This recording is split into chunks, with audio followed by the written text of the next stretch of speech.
Let's look at this La Liga Tots team. These cards are good, right? But a couple of these guys in the team I look at and I'm shaking my head and I'm just like, why are they this expensive? Number one for me is Griezmann. Yes, Griezmann is cracked, but 3.6, he was extinct at 3.8 million coins.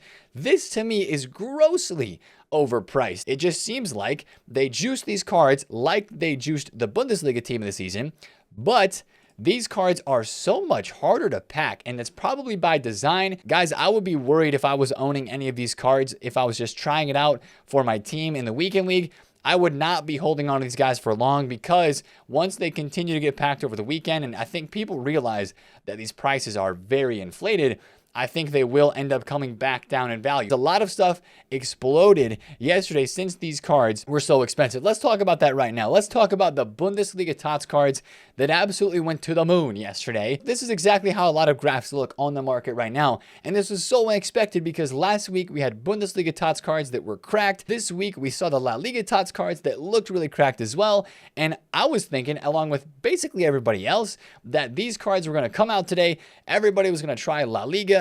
Either Ronaldinho or Rafinha was going to be a sick SBC, and that prices on Bundesliga and Prem were just going to drop again in the same rotation as it did last week. That was the exact opposite of what actually happened, because you saw this team be so expensive. The SBCs were overpriced and not that hype.